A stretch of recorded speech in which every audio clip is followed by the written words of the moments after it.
You ever feel like the earth itself is watching you?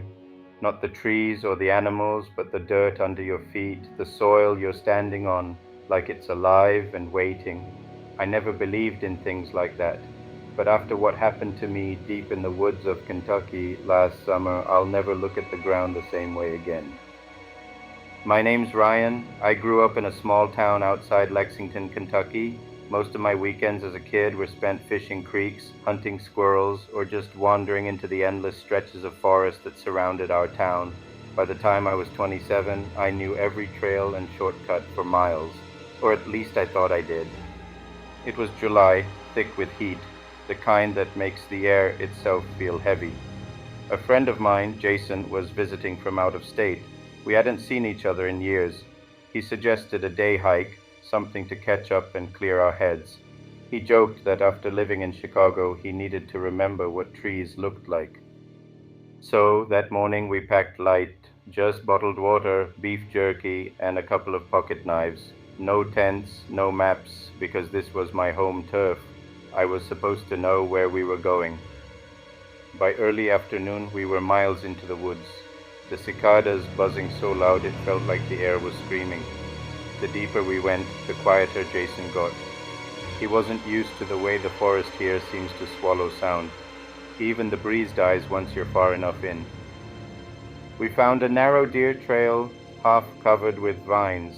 I'd never noticed it before. Jason teased me about being a local expert who couldn't recognize his own backyard. Laughing it off, I suggested we follow it. That was mistake number one. The trail wound downward, almost like we were spiraling. At first it was exciting, the thrill of exploring something hidden. But within an hour we were surrounded by trees I didn't recognize. Twisted, pale, almost gray bark, with roots sticking out like bones. Jason asked if I knew the way back. I told him yes, but I was lying. My stomach was already tight with unease. We stopped by a clearing to drink water. That's when Jason pointed at something half buried in the dirt.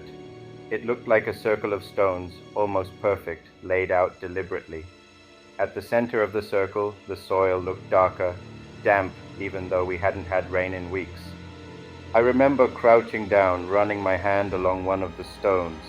It was smooth, almost polished, too perfect to just be a rock. When I looked up, Jason wasn't smiling anymore. He whispered, "Don't move." I froze. At first I didn't see it. Then I felt it, a shifting.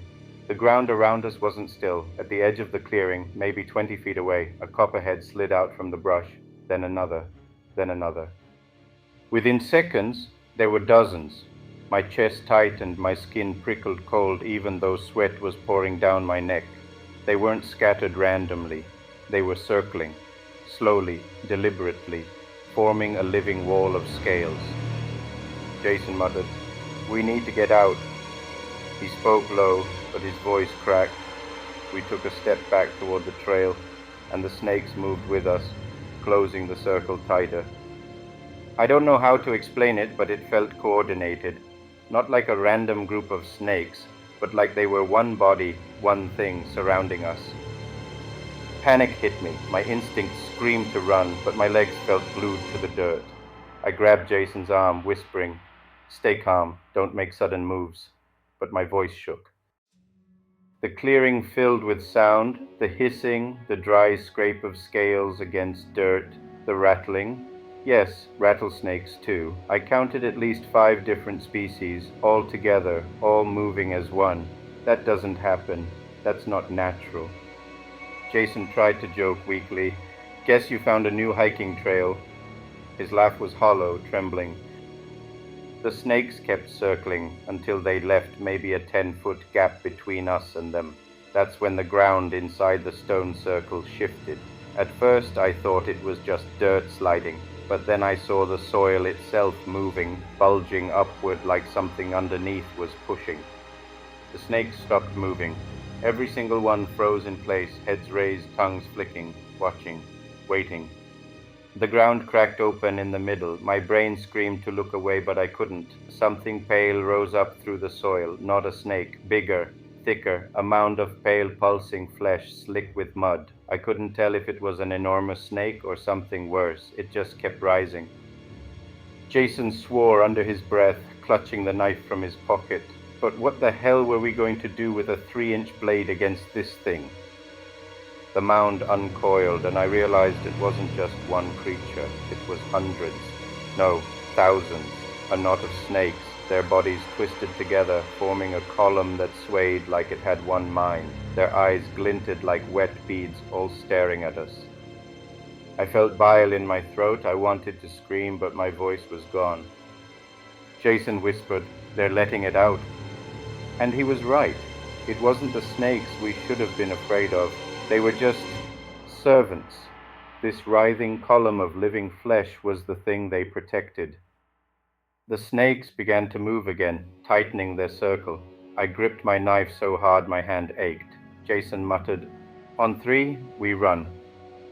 But before he could count, the knot of snakes collapsed forward like a wave, breaking apart into hundreds of individuals, slithering straight toward us.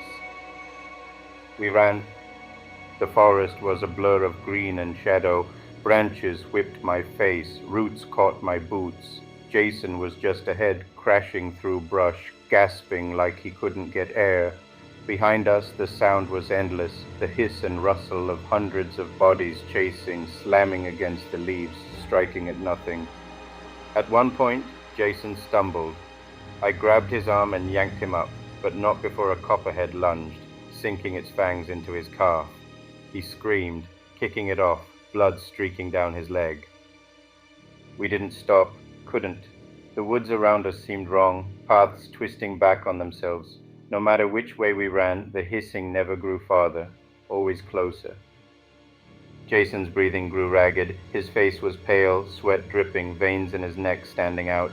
The venom was working fast. He staggered, saying, "Ryan, I can't." I shouted back, "Don't you quit on me. Keep moving." But I could see in his eyes he was fading. We stumbled into another clearing, smaller than the first. I almost collapsed with relief, thinking maybe we'd broken free, but then I saw them. Stones again, another circle.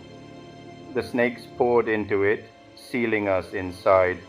Jason fell to his knees, clutching his leg, whispering prayers through clenched teeth. I wanted to drag him, to fight, but my own body was failing me. The air inside the circle felt heavier, thicker, like breathing through mud. The earth pulsed again, the ground opened, and this time something else came up. It wasn't a knot of snakes, it was a face. Pale, human-like but stretched, too long, too smooth, with black pits where the eyes should have been. Its mouth opened wide enough to split its head in half. From that mouth snakes poured out, spilling across the dirt, slithering toward us. Jason screamed. I'll never forget that sound. It was raw, animal, ripped from his throat. The snakes swarmed him, covering his body, crawling over his face, sliding into his mouth as he thrashed. His screams cut off in seconds. I stood frozen. My legs wouldn't move. My knife slipped from my hand. All I could do was watch as the thing's face lowered back into the ground, taking Jason with it, leaving nothing but shifting dirt and the hiss of scales. I don't remember how I escaped. Honest to God, I blacked out. When I opened my eyes, I was lying on the side of an old county road, the sun burning down. My clothes were torn, caked with mud, but I had no wounds, no bites.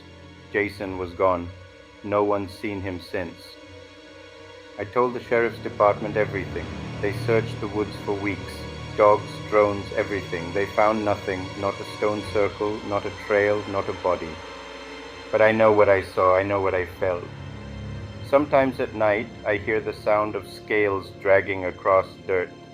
Sometimes I wake up with the sheets twisted around my legs, tight like coils. And sometimes when I close my eyes, I see Jason's face. Not the way it was in life, but the way it looked when the snakes covered him. If you're listening to this, take my advice. If you ever find a trail you don't recognize, one that spirals down into the dark, don't follow it. Some places in America aren't meant for people. Some places belong to the earth, and the earth is hungry.